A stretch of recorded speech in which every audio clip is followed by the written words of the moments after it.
Already बहुत हो गई है। तो मैं बिना किसी औपचारिकता के सम्मानित मंच को आभार व्यक्त करते हुए इस सेमिनार की अध्यक्षता कर रहे अध्यक्ष मंडल के साथियों को शुक्रिया अदा करते हुए कि आपने मुझे तीसरी बार सिवान आने का अवसर प्रदान किया है।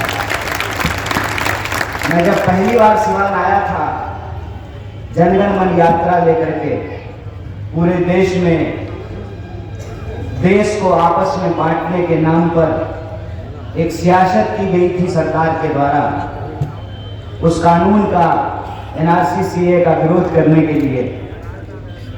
तो मैं राजेंद्र स्टेडियम में आया था।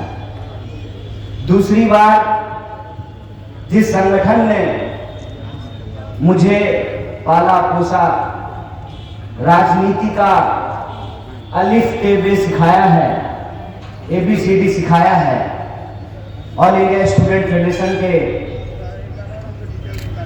स्टेट कॉन्फ्रेंस में गांधी मैदान में आया था। नाम पे गौर कीजिएगा, पहली बार राजेंद्र स्टेडियम में, दूसरी बार गांधी मैदान में और तीसरी बार मौलाना मजरुल हक कॉलोनी से होते हुए बस स्टैंड में। आज के सेमिनार का जो विषय है उस पर हम बात करेंगे। उससे पहले आप सब जानते हैं कि एक हृदय विदारक घटना हुई, एक चॉपर का एक्सीडेंट हुआ और हमारे देश के वीर जवानों की आकस्मिक मृत्यु हुई, उनका देहांत हुआ। सबसे पहले मृतकों के प्रति हम अपनी श्रद्धांजलि व्यक्त करते हैं और अपने परिवार के प्रति अपनी संवेदना व्यक्त करते हैं।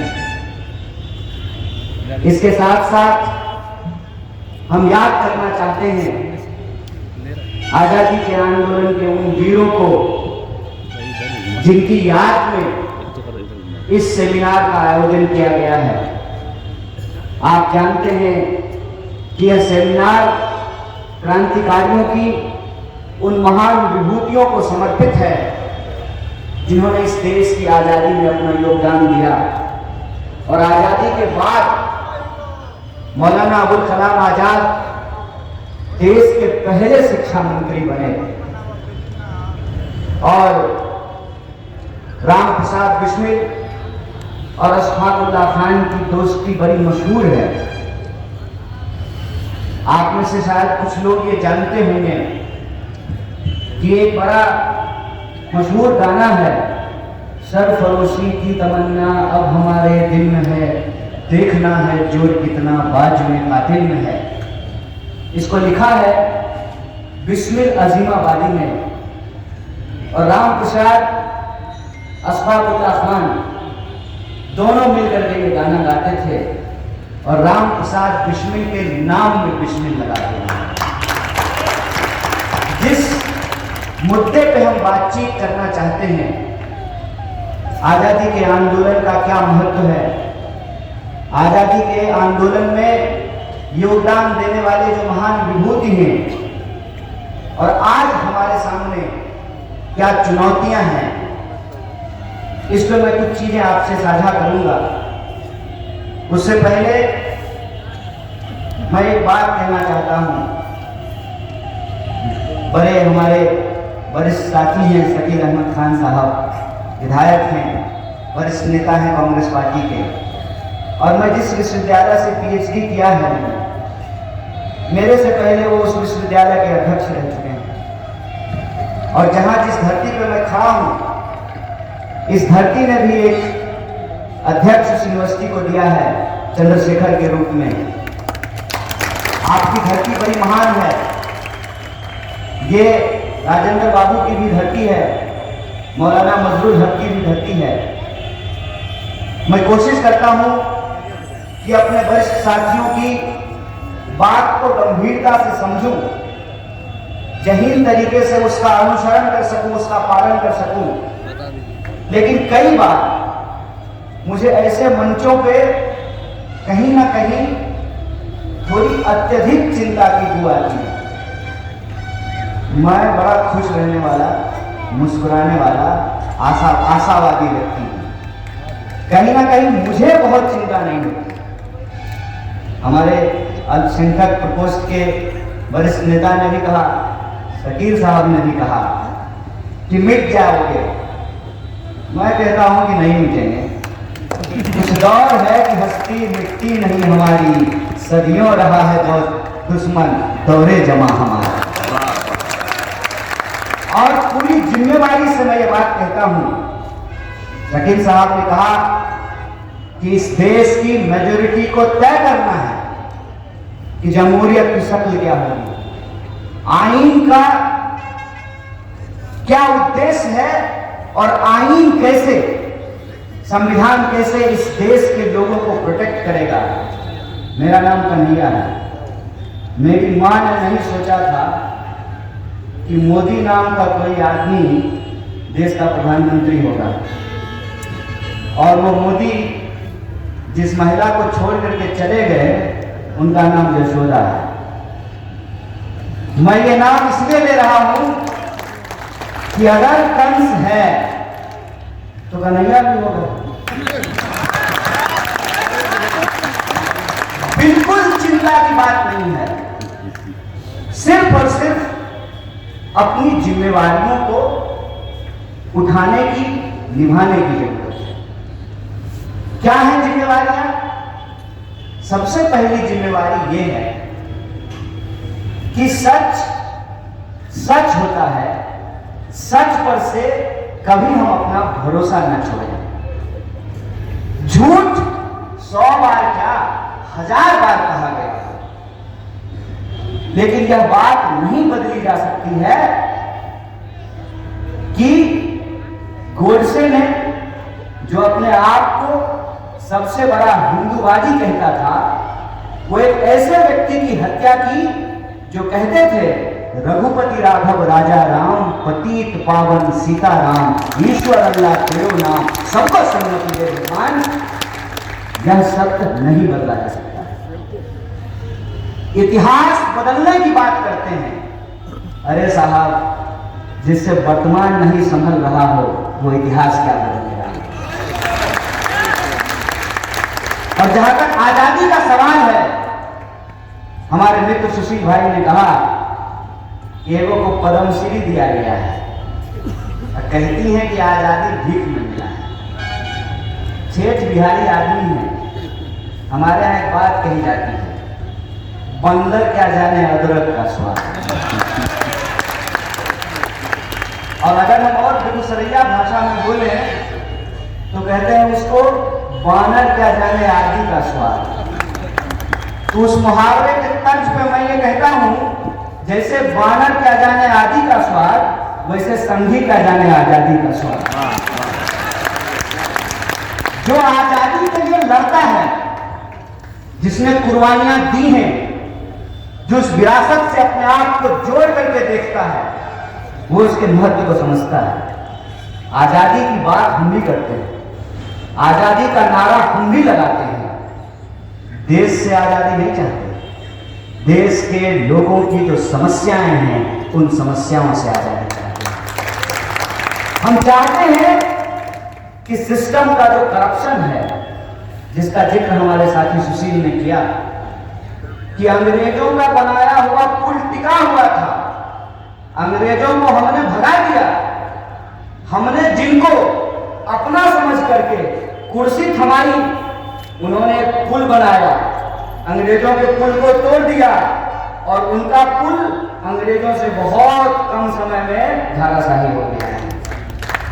हम इस लूट से आजादी चाहते हैं और हम अपनी जिम्मेवारी ये समझते हैं कि अगर देश को कोई बेचने पे उतारू है तो हम बचाने वालों की हुजूम भी तैयार करेंगे।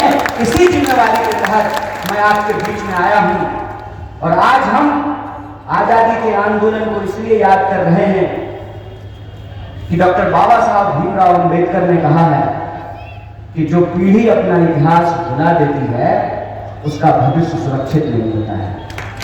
और हमारा इतिहास ये है कि इस देश के भीतर तमाम तरीके के उतार चढ़ाव के बीच 1947 में जब देश को आजादी मिली, तो उस आजादी के आंदोलन के दौरान जो एक सामाजिक एकता बनी थी, एक तरफ वो लोग थे जो कहते थे कि ये एकता हम बचा करके रखेंगे, दूसरे तरफ वो लोग थे जो कहते थे हम अपना हिस्सा लेकर के अलग हो जाएंगे। जो अपना हिस्सा लेकर के अलग हो गए, आज उनके नाम पर उनकी भाषा बोल करके हमारी एक जहदी को, हमारी एकता को तोड़ने की कोशिश की जा रही है, और ये कोशिश खतरनाक है। ये बात हमको समझनी पड़ेगी कि भारत होने का क्या मतलब होता है, हिंदुस्तान होने का क्या मतलब होता है।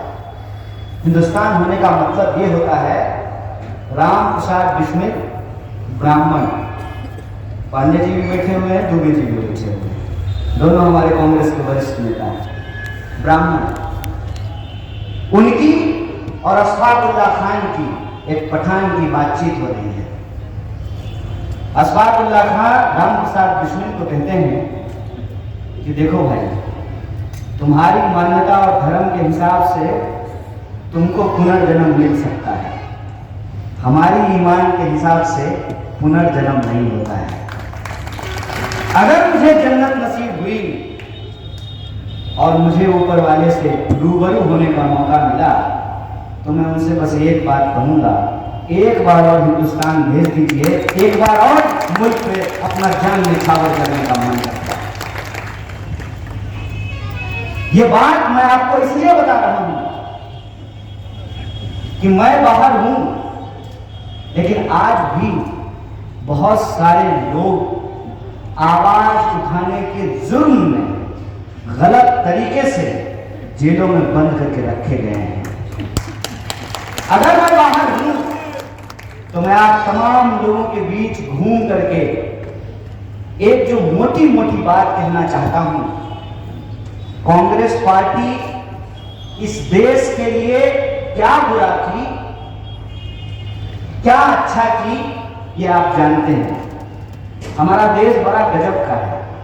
हर कोई हर चौक चौराहे पे आपको क्रिकेट का और कांग्रेस का एक्सपर्ट मिल जाएगा। क्रिकेट और कांग्रेस दो ऐसी चीज है इस देश में जिस पर बातचीत करने के लिए इतिहास जानने की जरूरत नहीं होती है। कोई भी कुछ भी बोलता है। जब मैं 28 सितंबर को अपने साथियों के साथ कांग्रेस पार्टी ज्वाइन किया, तो मेरे बहुत सारे दोस्तों ने मुझे कॉल किया, और उसमें से एक दोस्त की बातचीत मुझे आज भी याद है। उसने कहा, और क्या डील हुआ है, यही भाषा थी। सुन करके बुरा लगा, लेकिन मुझे लगा कि कई बार बुरी चीजों को हंस करके टाल देना चाहिए। वो उधर से बोला, क्या डील हुआ? हमने कहा, मंगलयान जाने का प्रयास कर रहा है, बहुत जल्द मंगल ग्रह पे अपार्टमेंट बनने वाला है, राहुल गांधी हमको डुप्लेक्स फ्लैट उसमें देने वाला है। कम से कम मुझ जैसे लोगों को, और आज की जो कांग्रेस पार्टी है उसको इस नजरिए से मैं आपसे आग्रह करता हूं, देखना बंद कर दीजिए। आज के समय में कांग्रेस पार्टी की, उस कांग्रेस पार्टी की हमको जरूरत है जिसकी विरासत राजेंद्र प्रसाद और मौलाना मजरूर हक की विरासत है। हमको उस कांग्रेस पार्टी की जरूरत है जो गांधी की वो बात, वैष्णव जनते तेने कहिए पीर पड़ाई जाने, जहां करुणा नहीं हो, दया नहीं हो, प्रेम नहीं हो, जिसमें दूसरों के दर्द से हम दुखी ना हो, वो क्या होगा? आज भगवान का नाम लेकर के, धर्म का नाम लेकर के जब इंसानों का खून बहाया जाता है, तो मुझे सबसे ज्यादा दुख होता है। और ये मेरी जिम्मेवारी है। अगर मेरा नाम कन्हैया है तो ये मेरी जिम्मेवारी है और खुले मन से मैं आप तमाम लोगों को कहने के लिए आया हूं, छोटा बड़ा नुक्कड़ चौक चौराहा बड़ी रैलियां, हर आंदोलन और हर संघर्ष से हमने ये संकल्प लिया है कि अगर देश को बचाने के लिए, मुल्क को बचाने के लिए, इस देश की संविधान और उस आजादी की विरासत को बचाने के लिए संघर्ष करना पड़ेगा, मुस्कुराते हुए हंसते हुए संघर्ष को स्वीकार करेंगे, इस लड़ाई को लड़ेंगे। हमारा संघर्ष हम बस आपसे उस नजरिए को बदलने का आग्रह कर रहे हैं जिस नजरिए की बातचीत हमारे शकील अहमद खान साहब ने की कि आजादी यूं ही नहीं मिलती है, आजादी लीज पे नहीं है, आजादी भीख में नहीं है, भीख में पुरस्कार मिलता है, आजादी नहीं मिलती है।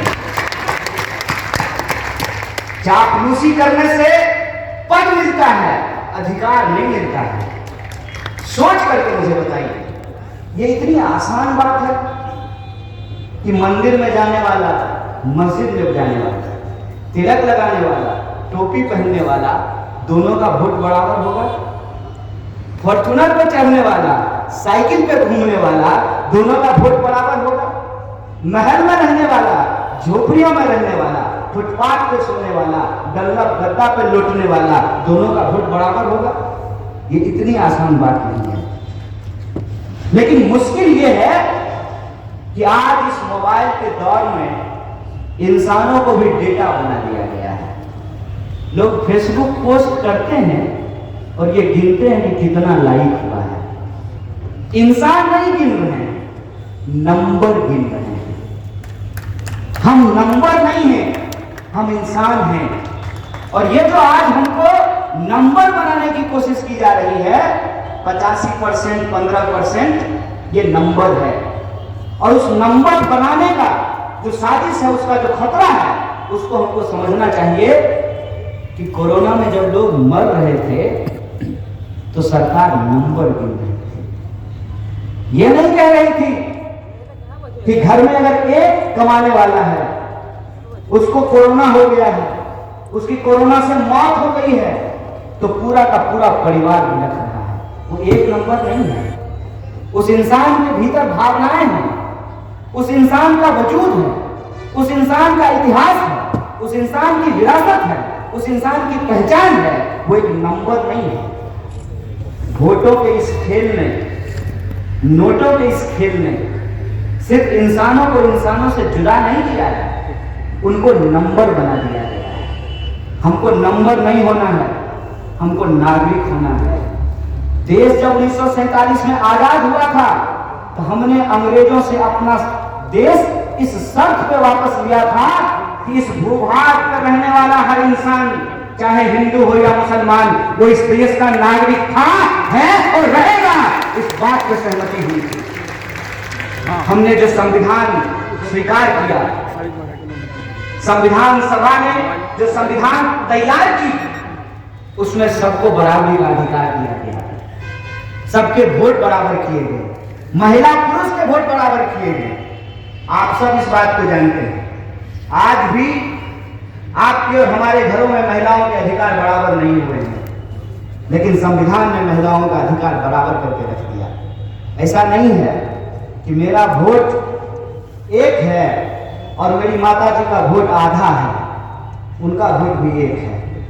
ऐसा नहीं है कि मेरे भैया का वोट एक है और मेरी दीदी का वोट आधा है, ऐसा नहीं है। तो मैं कह रहा था कि चापलूसी से पद मिलता है, संघर्ष से अधिकार मिलता है। किसी भी सूरत में हमको संघर्ष नहीं भूलना है। और ये जो आज हमको मिला है, ये हमको लोगों की कुर्बानियों के बदौलत मिला है। जब मैं स्कूल में पढ़ता था तो एक कहानी पढ़ा करता था, परोपकारी वृक्ष। परोपकारी वृक्ष की कहानी यह है कि एक बहुत ही बुजुर्ग इंसान एक आम का पेड़ लगा है। तो एक नौजवान आदमी उससे पूछता है, अरे साहब क्यों पेड़ लगा रहे हैं, आप तो मर जाएंगे, इसका फल भी नहीं खा पाएंगे। तो उस बुजुर्ग इंसान ने उस नौजवान को जवाब दिया, बेटा मेरे बाप दादों ने जो पेड़ लगाए थे उसका फल मैं खाया, मैं ये पेड़ अपनी आने वाली पीढ़ी के लिए लगा रहा हूं। सवाल जब हम उठा रहे हैं कि आजादी के आंदोलन में जिन लोगों ने हिस्सा लिया, जिस विरासत को बचाने की कोशिश की गई, जिन अधिकारों को सुरक्षित किया गया, उस अधिकारों को बचाना इसलिए जरूरी है कि उसका फायदा जो हमको मिला है, हमारी आने वाली पीढ़ी का ये हक है कि उससे ज्यादा फायदा उसको मिले, और वो फायदा उनको मिले, वो फायदा हम उनके लिए सुनिश्चित कर सकें। ये जिम्मेवारी आज हमारे कंधे पे है, वरना ये सवाल आने वाली पीढ़ी पूछेगी कि सिर्फ कारवां लूटने वाला जिम्मेवार नहीं होता है, कारवां लुटाने वाला भी जिम्मेवार होता है। और जब कारवां लुट रहा था तो आप क्या कर रहे थे? और मैं अपनी एक नादानी, अपनी एक बचपना आपसे साझा करता हूं। जब मैं स्कूल में पढ़ता था उस वक्त दूरदर्शन था, पूरे गांव में गिनती के पूरे मोहल्ले में 2 टीवी हुआ करते थे, और उस टीवी पे दोपहर को 2:30-3 बजे एक सीरियल आया करता था। उस सीरियल का नाम था युग, जिसके टाइटल सॉन्ग में कहता था युग बदला बदला हिंदुस्तान। जब वो सीरियल में देखता था, एक दिन बड़े भोलेपन से मैंने अपनी दादी को पूछा कि दादी, जब गांधी जी देश के लिए लड़ रहे थे तो दादाजी क्या कर रहे थे? वो सवाल मुझे आज तक याद है, वो सवाल मुझे आज तक याद है, और मैं उस सवाल को याद करके ये सोचता हूं कि कल को आपकी नस्लें भी पूछेगी कि जब देश लुट रहा था तो हमारे घर वाले क्या कर रहे थे। आपको ये क्या करना है? जिनको देश बेचना है वो भाजपा के साथ जाएं, और जिनको देश बचाना है उनको कांग्रेस के साथ आना पड़ेगा। और मैं एक राजनीतिक पार्टी के तौर पर यह आह्वान नहीं कर रहा हूं। आजादी का आंदोलन जिस पार्टी ने लीड किया है, आजादी के आंदोलन की जो विरासत है, उस विरासत के आधार पे जो संविधान की रचना हुई है, और उस मंत्रिमंडल की खासियत देखिए। पंडित जवाहरलाल नेहरू देश के पहले प्रधानमंत्री हैं। वो इतने सहिष्णु थे कि उसी मंत्रिमंडल में डॉक्टर बाबा साहब भीमराव अंबेडकर जी थे और श्यामा प्रसाद मुखर्जी भी थे। और आज एक आदमी बड़बोलेपन में खरीदे हुए मीडिया के सामने खड़ा होकर के कहता है कि आज की परिस्थिति होती तो संविधान नहीं लिखा जा सकता है, आज की परिस्थिति होती तो जो लोग संवैधानिक बात करने वाले लोग हैं, जो सही को सही और गलत को गलत कहने वाले लोग हैं, आप यूएपीए लगा करके उनको जेलों में भर दिए होते। आपको शुक्रगुजार होना चाहिए इस देश के आजादी के आंदोलन का, आपको शुक्रगुजार होना चाहिए इस देश के संविधान का कि आप कहते हैं, चलिए हम मान लेते हैं, आप कहते हैं कि हमने चाय बेची, हालांकि हम आपको रेलवे बेचते हुए देख रहे हैं। अगर एक चाय बेचने वाला का बच्चा देश का प्रधानमंत्री बन पाया है तो ये वो विरासत है जिस विरासत को सेलिब्रेट करने के लिए आज हम यहाँ इकट्ठा हुए हैं। ये वो दोस्ती है जिस दोस्ती को हम कहते हैं राम प्रसाद बिस्मिल और अशफाकुल्लाह खान की दोस्ती।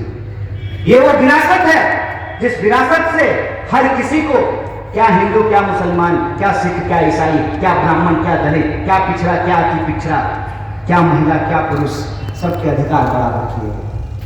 और आज जब आपको उसको और आगे बढ़ाना था तो आप रोज नया नुक्स निकाल करके इंसान को आपस में लड़ाने की कोशिश करते हैं। कई बार तो मुझे ये लगता है कि गलती से किसी ने बंदर के हाथ में उस तरह थमा दिया और वो उस तरह से कभी खुद का गाल काटेगा, सामने जो पड़ेगा उसका गाल काटेगा। आप हालत देखिए कि देश के अंदर हम कहां रहते हैं। टीवी आपका है, रिचार्ज आप कराते हैं, कितने आपके मुद्दे होते हैं, कितने मुद्दे होते हैं। बिहार का चैनल देखते होंगे ना, बताइए कि बिहार के कितने मुद्दे, आपके जिले के मुद्दे, जिस चैनल को आप दिन रात देखते हैं 300 रुपया। कितना का रिचार्ज होता है सुशील भाई टीवी में? 399। 400 रुपया खर्च करके जो आप टीवी देख रहे हैं, वो जो आपका सिवान का टूटा हुआ पुल है, दिखाया है कोई चैनल? दिखाया है कोई चैनल? फिर जो आपका मुद्दा दिखाना बंद कर दिया है, आप उसको देखना क्यों नहीं बंद कर देते? क्या काम है भाई? अगर हम सरकार चुनते हैं, जनप्रतिनिधि चुनते हैं, तो उनका काम है कि हमारा मुद्दा उठाएं, हमारी समस्याओं के ऊपर समाधान लेकर के आए। टीवी में दिन रात मुर्गा लड़ाई चलता है। और मैं हाथ जोड़ करके आपसे निवेदन करता हूं कि अगर मुझे किसी विरासत से जोड़ना है तो गांधी की विरासत से जोड़िए, मुझे गोडसेवादियों से मत जोड़िए। मैं अपना नाम किसी भी ऐसे व्यक्ति के साथ लेना पसंद नहीं करूंगा जिसका काम है दिन रात नफरत फैलाना। यह मेरी मजबूरी है, मैं वो करना नहीं चाहता हूं। मैं करना नहीं चाहता हूं। मैं नहीं चाहता हूं कि कीचड़ में उतर करके कीचड़ से कीचड़ को साफ करने की कोशिश की जाए। कीचड़ से कीचड़ साफ नहीं हो सकता है। ये इंसानियत नहीं है। आपको कुत्ता काट लेता है तो आप पलट के कुत्ता थोड़ी काट लेते हैं। ये मजबूरी है।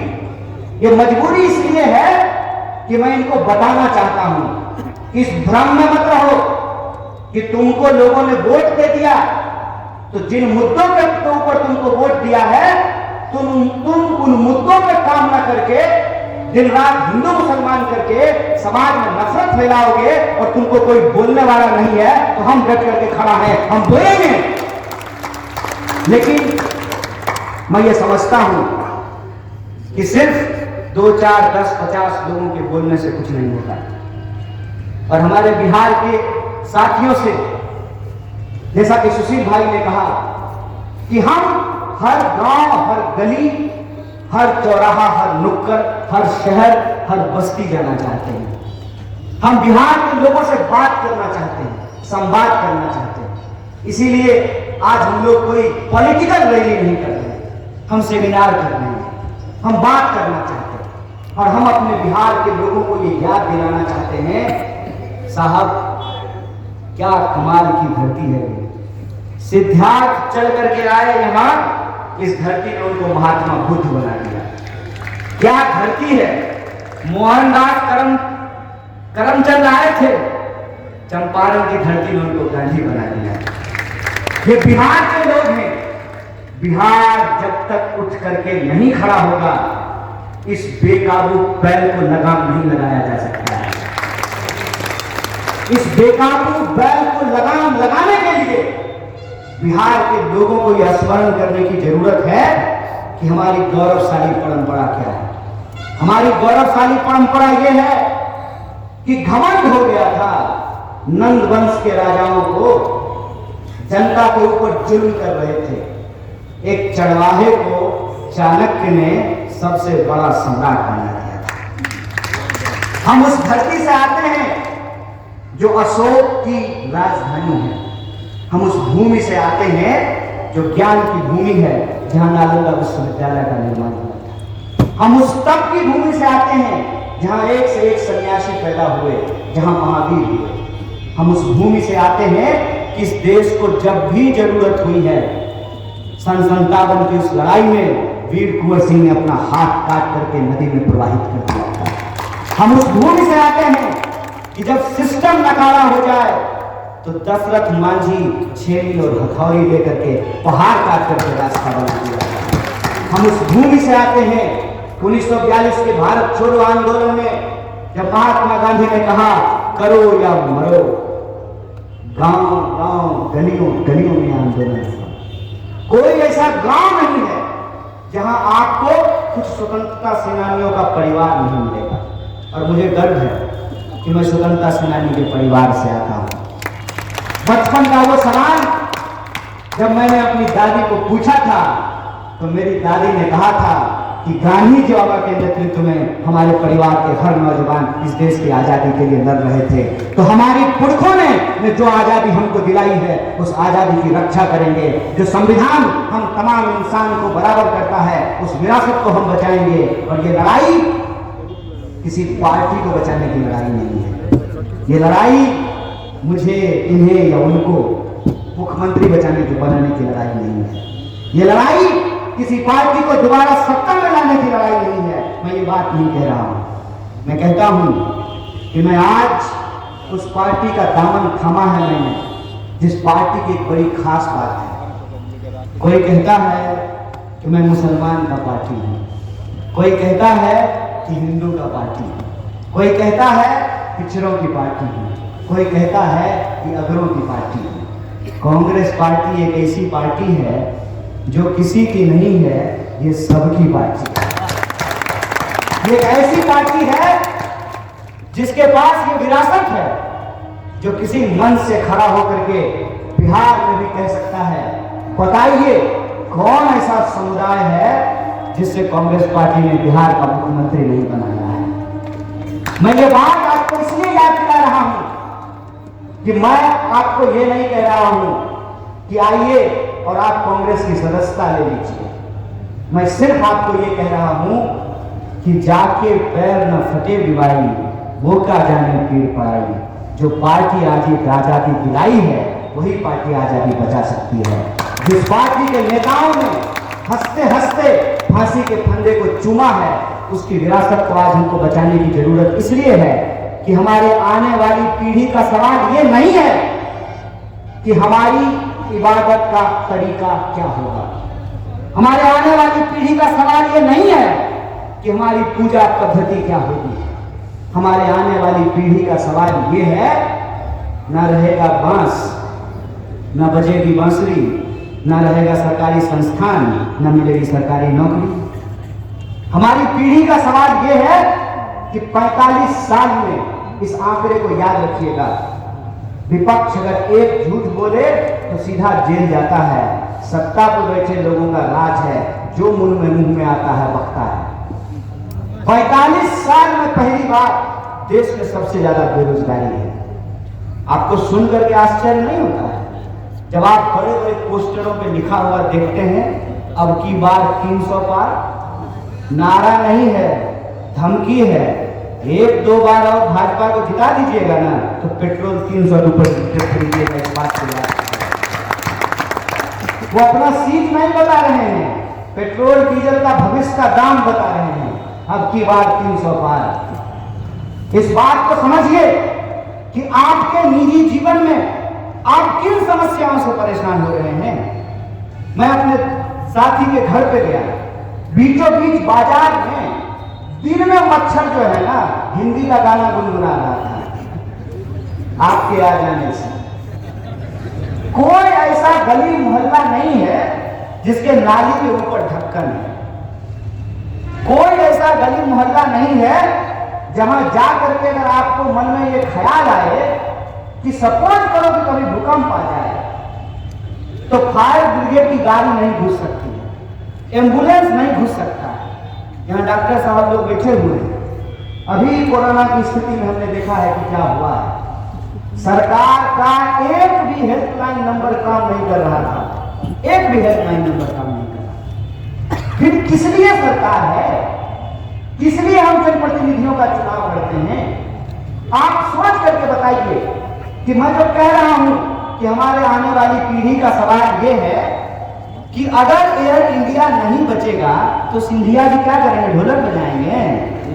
क्या करेंगे आप विमान मंत्री लेकर के जब विमान ही नहीं बचेगा? क्या करेंगे आप जब रेलवे ही नहीं बचेगा तो रेल मंत्री क्या करेंगे? सब कुछ ये अपने दोस्तों के हाथ में दे देना चाहते हैं। नारा लगाते हैं देश का और राष्ट्र की संपत्ति देते हैं दोस्त को। ये कैसा राष्ट्रवाद है भाई कि आप राष्ट्रीय संपत्ति बेच रहे हैं? कोई इनसे सवाल क्यों नहीं पूछता है कि आप देश का नाम लेते हैं तो देश की संपत्ति क्यों बेच रहे हैं? तो सरकार की तरफ से, सरकार नहीं कहती है, ऐसे ही आजकल तो 300 रुपया में रिचार्ज भी नहीं होता है। खाली मोबाइल रिचार्ज पे दिन भर जो व्हाट्सएप मैसेज भेजते रहता है ना, पहले मैसेज भेजेगा फटाफट 100 लोगों को भेजिए, 10 लोगों को भेजिए, मनोकामना पूर्ण हो जाएगा। अगला ही बार ऐसा मैसेज आएगा कि इंसान को इंसान आपस में बांट दे। इतिहास का ऐसा ज्ञान जो इतिहास है ही नहीं, झूठ का कचरा है, उनका कर दिया आता है। घाटे में चल रही थी, घाटे में चल रही थी, तो क्या मुनाफा कमाने के लिए बनाए हैं सरकार? अगर मुनाफा कमाने के लिए आप मुख्यमंत्री और प्रधानमंत्री चुनते हैं, तो फिर ये लोग क्यों सीधे अंबानी और अदानी को मुख्यमंत्री और प्रधानमंत्री ना बना दिया जाए? सरकारी संस्थान सिर्फ मुनाफा कमाने के लिए नहीं होता है। सरकारी संस्थान सरकार होने का जो मतलब है, जो उद्देश्य है, उसको पूरा करने के लिए होता है। अब सोच करके हमको बताइए, रेलवे नहीं होगा तो रिजर्वेशन कहां होगा? और रिजर्वेशन क्यों होना चाहिए? जब एफर्मेटिव एक्शन नहीं होगा तो सरकार क्यों होना चाहिए? सरकार अगर हम देगी, सड़क की फैसिलिटी नहीं देगी, सिक्योरिटी नहीं देगी, तो सरकार को हम टैक्स क्यों देंगे? हम ये नहीं कह रहे हैं कि प्राइवेट सेक्टर नहीं होना चाहिए। प्राइवेट सेक्टर इस देश में था, है और रहेगा, क्योंकि हमारी देश की जरूरतें इतनी ज्यादा हैं, हमारी आबादी इतनी ज्यादा है कि प्राइवेट सेक्टर रहेगा। लेकिन अनुभव क्या कहता है? अनुभव तो ये कहता है ना कि अगर पटना यूनिवर्सिटी नहीं ठीक से काम करेगा तो प्राइवेट इंजीनियरिंग कॉलेज भी नहीं पढ़ाएगा, आपसे 10 लाख रुपया ले लेगा, लेकिन आपके बेटे को प्रधानमंत्री की तरह A+B का होल स्क्वायर नहीं पता होगा। आपका बेटा भी हो सकता है देश का प्रधानमंत्री बन जाए, लेकिन इंजीनियर तो नहीं बन पाएगा। यह शिक्षा की हालत कर दी गई। सरकार का काम है कि वो जनता से टैक्स लेती है, बदले में जनता को बेसिक सुविधाएं देती है, और जिनके पास पैसा है वो प्राइवेट इलाज करा सकते हैं, जिनके पास पैसा है वो प्राइवेट स्कूल में पढ़ा सकते हैं। लेकिन सरकार इसलिए होती है कि वो अपनी योजनाओं को, जो जनता के लिए योजना है, उसको सरकारी संस्थानों में लागू कर सके। जब सरकारी संस्थान नहीं होंगे तो आयुष्मान भारत कहां लागू होगा? और आयुष्मान भारत में क्या होता है, कितने लोगों का इलाज होता है? ये हमारी आज की पीढ़ी की सवाल है। इस सवाल को गुमराह करने के लिए देश की जनता के जो बुनियादी मुद्दे हैं, रोजी रोटी, कपड़ा, मकान, शिक्षा, स्वास्थ्य, सड़क, बिजली, पानी, इसको गुमराह करने के लिए इंसान को इंसान से बांटा जा रहा है, इंसान को इंसान से लड़ाया जा रहा है। तो मैं आपको एक बात याद दिलाना चाहता हूं, यह देश सबका था, सबका है और सबका रहेगा। इसके लिए हमको एकजुट रहने की जरूरत है। किसी भी पहचान के आधार पर अगर कोई राजनीति हमको बांटेगी तो हम नहीं बचेंगे, और एक साथ हम राम प्रसाद बिस्मिल और अशफाकुल्लाह खान की विरासत की रक्षा करेंगे। इसी आशा और विश्वास के साथ आप तमाम लोगों को शुक्रिया अदा कहते हुए धन्यवाद देकर बात खत्म करूंगा। शुक्रिया। इंकलाब जिंदाबाद। जय हिंद।